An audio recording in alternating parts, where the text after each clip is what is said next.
ಸ್ನೇಹಿತರೆ, ಮೀಡಿಯಾ ಮಾಸ್ಟರ್ಸ್ಗೆ ಸ್ವಾಗತ ಸುಸ್ವಾಗತ.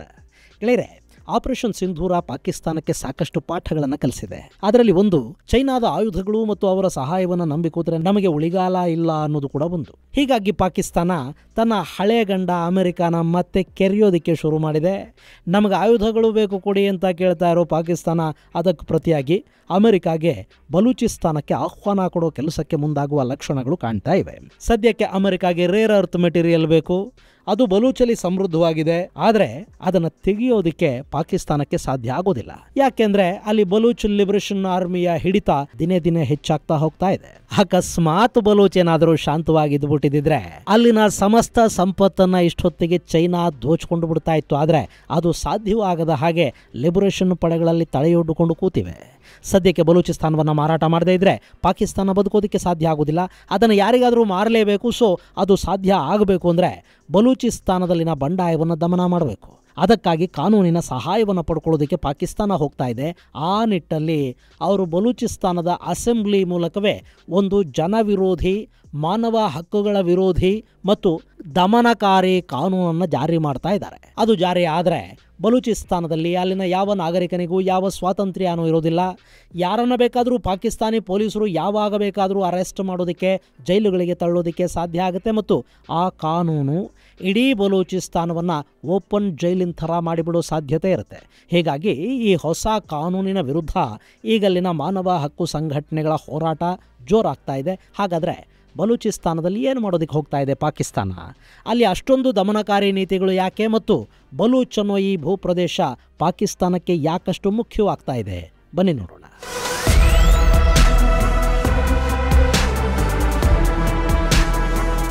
ಗೆಳೆಯರೆ, ಬಲೂಚಿಸ್ತಾನ ಅಂದರೆ ನೀವಿಲ್ಲಿ ಮ್ಯಾಪಲ್ಲಿ ನೋಡ್ತಾ ಇದ್ದೀರಲ್ಲ, ಇದು ಪಾಕಿಸ್ತಾನದಲ್ಲಿ ಬಹುಭಾಗ, ಇರಾನ್ ಹಾಗೂ ಆಫ್ಘನಿಸ್ತಾನದಲ್ಲಿ ಕೂಡ ಸ್ವಲ್ಪ ಭಾಗ ಆವರಿಸಿಕೊಂಡಿರುವ ಬಲೂಚ್ ಅನ್ನೋ ಬುಡಕಟ್ಟು ಜನಾಂಗಕ್ಕೆ ಸೇರಿದ ನೆಲ. ಇವತ್ತು ಪಾಕಿಸ್ತಾನದ ಹಿಡಿತದಲ್ಲಿದೆಯಲ್ಲ ಬಲೂಚ್, ಅದನ್ನು ಒಂದು ಕಾಲಕ್ಕೆ ಕಲಾತ್ನ ಅರಸರು ಆಳ್ತಾ ಇದ್ರು.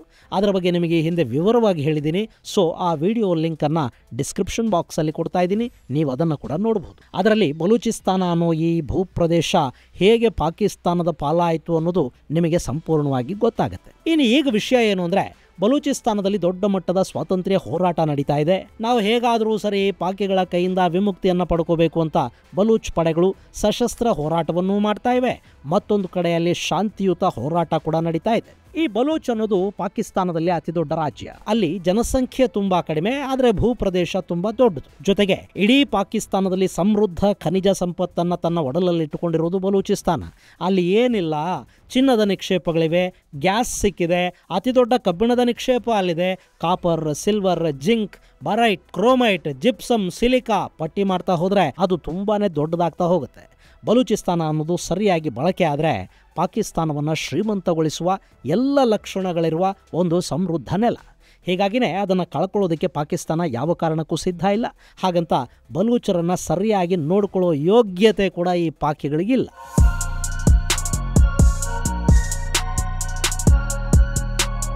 ಇನ್ನು ಈಗ ಪಾಕಿಸ್ತಾನದ ಪರಿಸ್ಥಿತಿ ಹೇಗಿದೆ ಅನ್ನೋದು ನಿಮಗೆ ಗೊತ್ತಿದೆ. ಮೊನ್ನೆ ಸುಮ್ಮನಿರಲಾರದೆ ಭಾರತವನ್ನು ಕೆಣಕಿದ್ದಕ್ಕೆ ಅವರಿಗೆ ಆಯುಧಗಳು, ಏರ್ಬೇಸು ಹಾಗೂ ಇನ್ನಿತರ ಯುದ್ಧ ಸಂಬಂಧಿ ನಷ್ಟ ಉಂಟಾಯ್ತಲ್ಲ, ಅದೇ $8 ರಿಂದ $9 ಬಿಲಿಯನ್ ಅಂತ ಅಂದಾಜು ಮಾಡಲಾಗ್ತಾ ಇದೆ. ಇದು ಕಣ್ಣಿಗೆ ಕಾಣ್ತಾ ಇರೋ ನಷ್ಟ.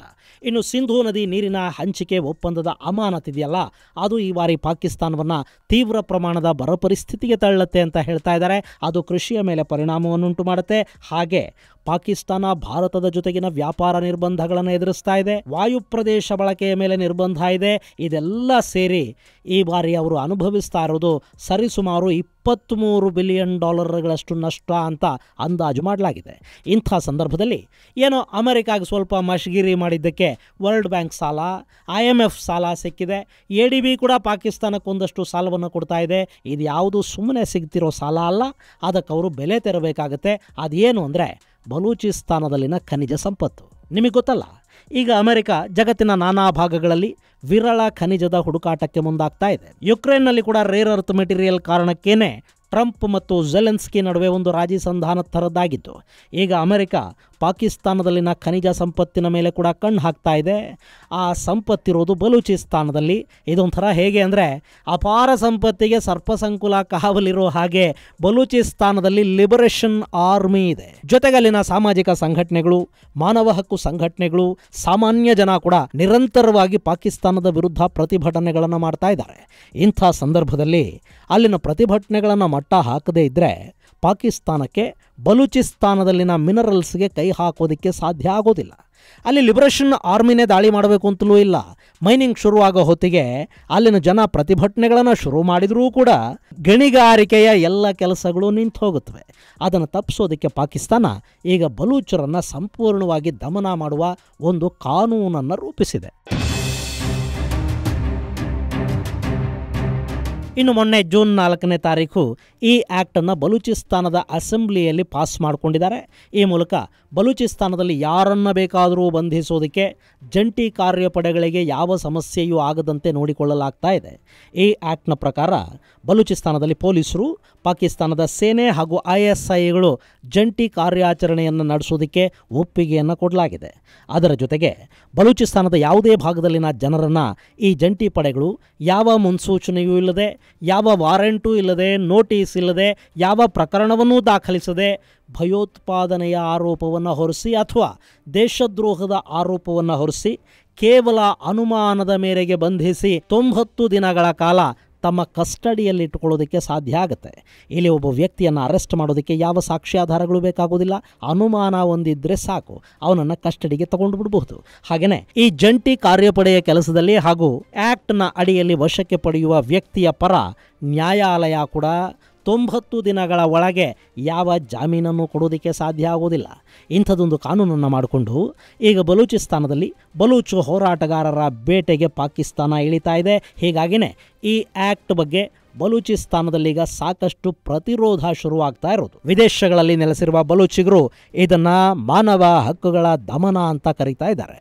ಗೆಳೆಯರೇ, ಈಗಾಗಲೇ ಪಾಕಿಸ್ತಾನದಲ್ಲಿ ಸೇನೆ ಸಾಕಷ್ಟು ಮಂದಿ ಹೋರಾಟಗಾರರನ್ನು ಹೀಗೆ ಅಕ್ರಮವಾಗಿ ಹೊತ್ಕೊಂಡು ಹೋಗಿ ಬಂಧಿಸಿತ್ತು. ಆವತ್ತು ಇನ್ನೂ ಇಂಥ ಯಾವ ಕಾನೂನಿನ ಶೀಲ್ಡುಗಳು ಅವರಿಗಿರಲಿಲ್ಲ. ಆದರೂ ಅನುಮಾನ ಬಂದವರ ಮನೆಗಳಿಗೆ ನುಗ್ಗಿ ಜನರನ್ನು ಹೊತ್ತೊಯ್ಯುವ ಕೆಲಸವನ್ನು ಪಾಕಿಸ್ತಾನದ ಪೊಲೀಸರು ಸೇನೆ ಮಾಡಿದರು. ಹಾಗೆ ಕರೆದೊಯ್ದವರು ಏನಾದರೂ ಅನ್ನೋದು ಕೂಡ ಸಾಕಷ್ಟು ಪ್ರಕರಣಗಳಲ್ಲಿ ಗೊತ್ತಾಗಲಿಲ್ಲ. ಇವತ್ತು ನೀವು ಕ್ವೆಟಾ ಮತ್ತು ಅಲ್ಲಿನ ಹೊರವಲಯಗಳಿಗೆ ಹೋದರೆ ಅಲ್ಲಿ ಕಾಣೆಯಾದವರ ಫೋಟೋಗಳನ್ನು ಹಿಡ್ಕೊಂಡು ರಸ್ತೆಯಲ್ಲಿ ನಿಂತ ಸಾಕಷ್ಟು ಹೆಣ್ಣು ಮಕ್ಕಳನ್ನು ನೋಡೋದಕ್ಕೆ ಸಾಧ್ಯ ಆಗುತ್ತೆ. ಮೆಹರಾನ್ ಬಲೂಚ್ ಹಾಗೂ ಇನ್ನಿತರ ಸಾಕಷ್ಟು ಮಂದಿ ಹೀಗೆ ಅನುಮಾನಾಸ್ಪದವಾಗಿ ಕಾಣೆಯಾದವರ ಪರ, ಆ ಕುಟುಂಬಗಳ ಪರ ಹೋರಾಟಗಳನ್ನು ಕೂಡ ಮಾಡ್ತಾ ಇದ್ದಾರೆ. ನಮ್ಮ ಮನೆಯ ಮಕ್ಕಳನ್ನು ಪಾಕಿಸ್ತಾನ ಕೊಂದು ಹಾಕಿದೆ ಅಂತ ಬಲೂಚಿ ಹೆಣ್ಣು ಮಕ್ಕಳು ಆರೋಪ ಮಾಡ್ತಾ ಇದ್ದಾರೆ.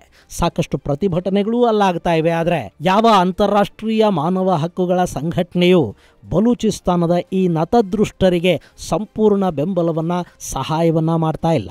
ಯಾಕೆಂದರೆ ಈ ಪಾಕಿಸ್ತಾನ ಅನ್ನೋದು ಪಶ್ಚಿಮದ ಪಾಪದ ಕೂಸು. ಹೀಗಾಗಿ ಪಶ್ಚಿಮ ಪಾಕ್ ವಿರುದ್ಧ ಮಾತಾಡೋದಿಲ್ಲ. ಇನ್ನು ಈಗ ಪಾಕ್ ಜಾರಿಗೆ ತಂದಿರುವ ಆ್ಯಕ್ಟ್ ಬಗ್ಗೆ ಕೂಡ ಪಶ್ಚಿಮದ ಮಾನವ ಹಕ್ಕುಗಳ ಹೋರಾಟಗಾರರು ಮಾತಾಡೋದಕ್ಕೆ ಹೋಗ್ತಾ ಇಲ್ಲ. ಆದರೆ ಇಲ್ಲಿ ಗಮನಿಸಬೇಕಾದ ಅಂಶ ಅಂದರೆ ಪಾಕಿಸ್ತಾನದಲ್ಲೇ ಇರುವ ಒಂದಷ್ಟು ಮಾನವ ಹಕ್ಕುಗಳ ಹೋರಾಟಗಾರರು, ಅಲ್ಲಿನ ಆಮ್ನೆಸ್ಟಿ ಅಂತ ಸಂಘಟನೆಗಳು ಈ ಬಿಲ್ಲನ್ನು ಖಂಡಿಸ್ತಾ ಇವೆ. ಇಮ್ರಾನ್ ಖಾನ್ ಪಕ್ಷದ ಕಾರ್ಯಕರ್ತರು ಕೂಡ ಈ ಆ್ಯಕ್ಟ್ ಬಗ್ಗೆ ಒಂದಷ್ಟು ವಿರೋಧವನ್ನು ವ್ಯಕ್ತಪಡಿಸ್ತಾ ಇದ್ದಾರೆ. ಆದರೆ ಇಮ್ರಾನ್ ಪಕ್ಷದ ವಿರೋಧ ಕೇವಲ ರಾಜಕೀಯ ವಿರೋಧದಂತೆ ಮಾತ್ರ ಕಾಣ್ತಾ ಇದೆ. ಬಲೂಚ್ ಹಾಗೂ ಅವರ ಹಕ್ಕುಗಳ ರಕ್ಷಣೆ ಮಾಡುವ ಮನಸ್ಸು ಪಾಕಿಸ್ತಾನದಲ್ಲಿ ಯಾರಿಗೂ ಇದ್ದಂತಿಲ್ಲ. ನಾಳೆ ಅಕಸ್ಮಾತಲ್ಲಿ ಇಮ್ರಾನ್ ಸರ್ಕಾರ ಬಂದರೂ ಕೂಡ ಬಲೂಚ್ ಪ್ರತ್ಯೇಕತಾವಾದವನ್ನು, ಬಲೂಚಿಗರ ಹಕ್ಕುಗಳನ್ನು ಅವರು ಕಾಪಾಡ್ತಾರೆ ಅನ್ನೋ ಯಾವ ಭರವಸೆಯೂ ಇಲ್ಲ.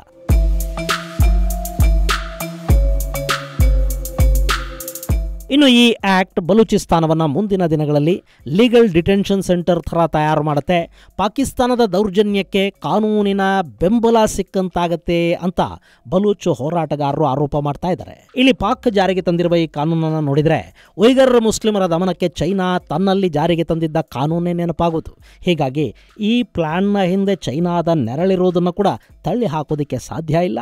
ಅದು ಗ್ವದಾರ್ ಹಾಗೂ ಬಲೂಚ್ ಭಾಗದಲ್ಲಿ ತನ್ನ ಇನ್ವೆಸ್ಟ್ಮೆಂಟ್ಗಳನ್ನು ಉಳಿಸಿಕೊಳ್ಳುವ ನಿಟ್ಟಲ್ಲಿ ಬಲೂಚರ ದಮನಕ್ಕೆ ಪಾಕಿಸ್ತಾನದ ಮೂಲಕ ಪ್ರಯತ್ನ ಪಡ್ತಾ ಇದೆ ಅಂತ ಕೂಡ ಕೆಲವರು ಆರೋಪವನ್ನು ಮಾಡ್ತಾ ಇದ್ದಾರೆ. ಇಲ್ಲಿ ಚೈನಾದ ಮಾತು ಕೇಳ್ಕೊಂಡು ಪಾಕಿಸ್ತಾನ ಇಂಥ ಕಾನೂನುಗಳನ್ನು ಜಾರಿಗೆ ತಂದಿದ್ಯಾ, ಅಥವಾ ಬಲೂಚಿಸ್ತಾನದಲ್ಲಿನ ಖನಿಜ ಸಂಪತ್ತನ್ನು ದೋಚಿ ಅದನ್ನು ಅಮೆರಿಕಾದ ಬಾಯಿಗಿಟ್ಟು ಲಾಭ ಮಾಡಿಕೊಳ್ಳೋದಕ್ಕಾಗಿ ಈ ಕಾನೂನನ್ನು ಜಾರಿಗೆ ತಂದಿದ್ಯಾ ಗೊತ್ತಿಲ್ಲ. ಆದರೆ ಇದರಿಂದ ದಮನ ಆಗ್ತಾ ಇರೋದು ಮಾತ್ರ ಬಲೂಚ್ ಜನರ ಹಕ್ಕುಗಳು.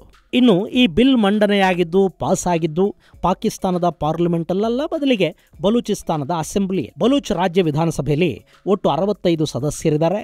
ಅದರಲ್ಲಿ PPP 17 ಶಾಸಕರ ಸಂಖ್ಯೆಯನ್ನು ಹೊಂದಿದ್ರೆ, ಪಾಕಿಸ್ತಾನ್ ಮುಸ್ಲಿಂ ಲೀಗ್ ನವಾಜ್ ಶರೀಫ್ PMLN ಪಕ್ಷ 19 ಶಾಸಕರ ಸಂಖ್ಯೆಯನ್ನು ಹೊಂದಿದೆ. ಇನ್ನು ಪ್ರತಿಪಕ್ಷಗಳ ಸಾಲಲ್ಲಿರೋ ಜಮಾತ್ ಉಲ್ ಉಲೇಮಾ ಇದೆಯಲ್ಲ, ಇದು ಇಸ್ಲಾಮಿಕ್ ಮೂಲಭೂತವಾದಿ ಸಂಘಟನೆ. ಇವರು ಕೂಡ ಇಲ್ಲಿ ಬಲೂಚ್ ಪ್ರತ್ಯೇಕತಾವಾದಕ್ಕೆ, ಬಲೂಚ್ ಲಿಬರೇಷನ್ಗೆ ಬೆಂಬಲವನ್ನೇನೂ ಕೊಡೋದಿಲ್ಲ. ಅವರು ಇಸ್ಲಾಮಿಕ್ ಬ್ರದರ್ಹುಡ್ ಅನ್ನೋ ಹೆಸರಲ್ಲಿ ಇಡೀ ದೇಶ ಪಾಕಿಸ್ತಾನದ ಆಡಳಿತದಲ್ಲೇ ಇರಲಿ ಅಂತ ಬಯಸ್ತಾರೆ. ಹೀಗಾಗಿನೇ ಅವರಿಗೆ ಅಲ್ಲಿ 12 ಸ್ಥಾನಗಳನ್ನು ಗೆಲ್ಲೋದಿಕ್ಕಾದರೂ ಸಾಧ್ಯ ಆಗಿದೆ.